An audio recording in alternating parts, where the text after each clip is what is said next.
Yun guys, for this video guys, yun o, papatika ko sa inyo guys. Yan, dito sa motor ko, yung center stand guys, oh. Napaka-importante pa naman center stand sa scooter.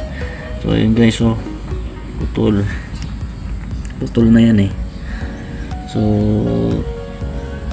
time budget ngayon pa naman, saktong wala.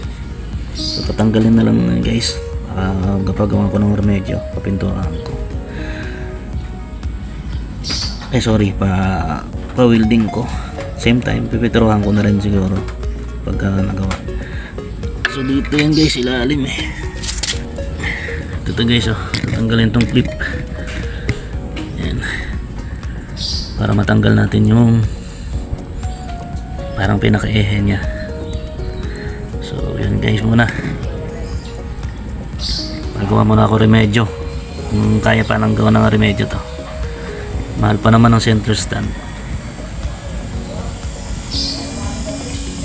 Yun guys, hindi naka-play yung ating video. Ito sinundot ko na. Pag inano ka ng ginagamit kong screw, tingin mo lang yun. Ano ba siya sa kabila?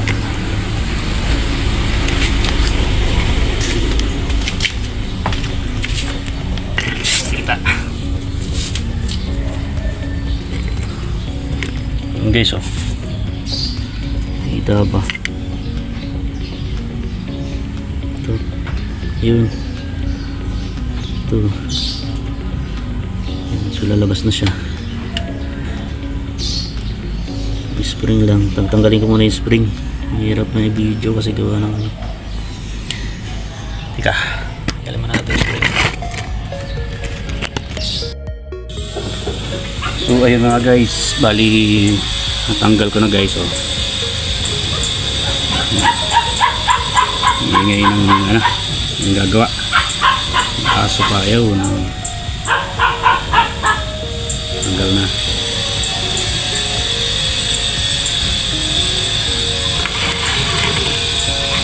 Yan.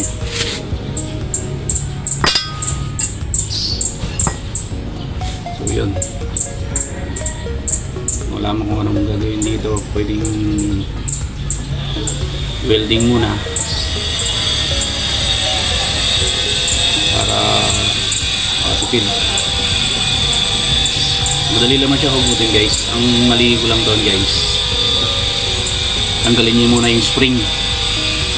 Okay, tanggalin niyo muna yung spring ito bago niyo tanggalin yung clip nyo yung isa. So yun lang. Ito ko sa inyo mamaya pagka paano natin ito yung putol. Yun na mga guys, ano, bali dinala ko to kay kuya sa talagang nagwe-welding ng mga tambotso. Doon ko na pina-welding sa kanya para mas may alam. Yun guys, bali ito ni-welding niya.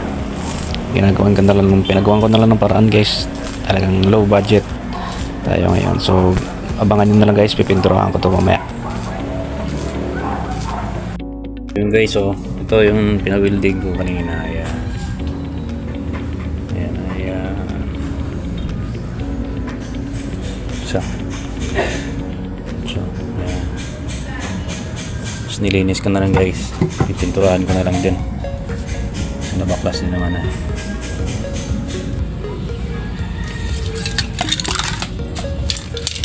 Primer mga guys.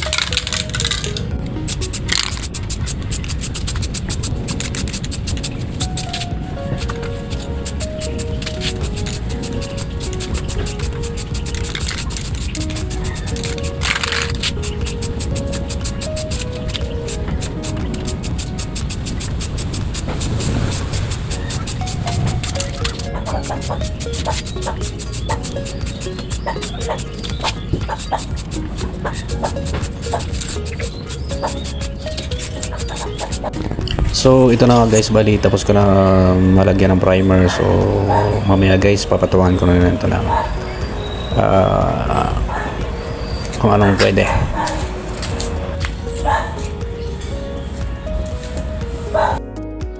Yun mga guys, bali ito na guys yung pinawilding ko nakaraan. Pininturahan ko na din. Yan, di ba? Ito guys, yun na, yun. So yan na. Bali, kakabit ko na ito guys. Kasi hindi ko man nakikabit yung nakaraan. So, tara.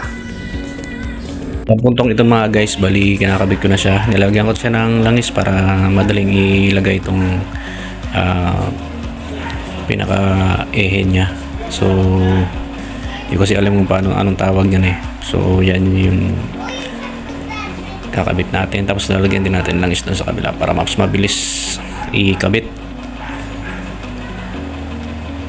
So, pati itong butas ng ng center stand. So, lagyan din na ng langis para hindi kalawangin also. Ayun. Medyo mahirap lang guys ikabit. Lalo pat nakayuko. So, ilalagay natin yung clip guys. Long nose lang guys. Madali lang ikabit yan. Tapos, bali isusunod natin guys yung spring naman dun sa kabila. Bali susungkitin mo lang siya ng Phillips screw. Kung may Phillips screw kayo, tapos iano nyo lang dun sa spring. Kakabit na agad yan. Saglit lang yan guys. Maraming salamat guys.